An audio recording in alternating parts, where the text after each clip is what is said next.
Okay, so let's talk about the historical parts of the building, because this ceiling is actually the original floor of the old livery stable, and a lot of the, you can still see a lot of the bricks as well, right? Yeah, it was sort of an interesting design choice. We had all the spare wood that was left over from when they swapped out the floor for the epoxy-coated waterproofing, and they decided that they wanted to put it up on the ceiling. They came up with this general pattern with what pieces they could. The construction workers used to joke that it's kind of disorienting because what used to be on the floor is now on the ceiling, and everything's gone topsy-turvy, turning an old livery stable into a craft brewery.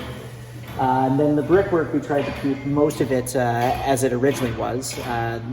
With what little process we did to it was sealing any holes with some modern mortar, and then sealing it with the low-gloss sealer. And that allows us to just control dust and moisture. Brewing is generally a two-stage process. You have a hot side and you have a cold side. The hot side starts over here on the brew house. Grains are milled in from a separate location and will be put into the mash tun over here. The mash actually still needs to have a motor put on it, which is why it looks like that right now. But then the grains are soaked in a water that around 67 degrees Celsius generally. And then the water has enzymes activate that extract all the sugars off the malts, and that creates a substance called wort. That's your pre-fermented liquid.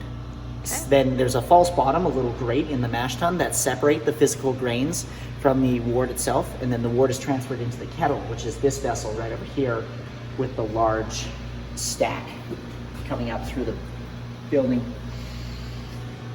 And when it goes into the kettle, it's then boiled for about 60 minutes, and you add additional ingredients, typically hops and any other things like clearing agents, etc. And then after it's finished boiling, you cool it down through the heat exchanger over there, and then you transfer it to the second side of the brewery, the cold side.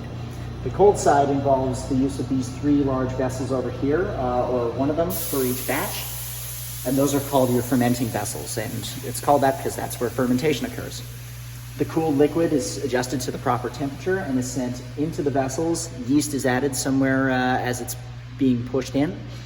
And then once all the beer has been transferred, you close it up and just allow fermentation to occur naturally. Fermentation in the vessels will take about 2 to 3 weeks, generally, depending on what type of beer you're using. Sometimes it will be a bit longer for things like lagers or other types of recipes that ferment at a slower pace. And once that's done, and the yeast has completed all its activity, you do a process called crashing the tanks, where you chill the tanks, and then all the yeast will flocculate and fall out of solution, where you can extract that off the bottom, and then you use the racking arm, which is just located in the middle of the cone, to transfer the clean beer through a filter, if necessary, into that final tank over there, which is called the beer bright tank. And it's also known as a finishing tank, and it sits for about a day or so before we carbonate it up to its proper levels and package it however we need to. Our goal when making our beers is to try to create sort of like a spectrum. All sorts of different styles, maybe some a little bit more unconventional than others, but we want to make it so that everyone can come in and they can try a beer that is more suited to their tastes, and if they're willing to experiment, we have those options.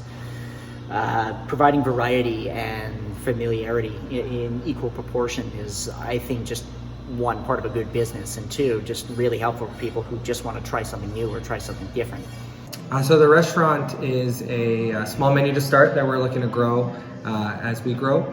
There's a lot of share plate, charcuterie boards, meat boards, mixed boards. You'll find a lot of ways to share and bring a community together. So when you're sitting at a table, you're not just individually eating, you're kind of eating as a group. We do offer flights, which allows people to sample a selection of our beers. And we do generally make suggestions of what food goes well with what beer as well. Okay. Anything you want to tell people about the menu? So our menu consists of, like I said, shareables. So you'll have jars of bacon, which is a really popular item for us. Charcuterie board, mixed boards, where we'll bring in selections of meats and cheeses. We try to source locally when possible. We have paninis made with local meat from restaurants in town, as well as vegan-friendly options. Tell me about this bacon. So literally it's a mason jar with 5 crispy pieces of peppered bacon that are then drizzled with maple syrup.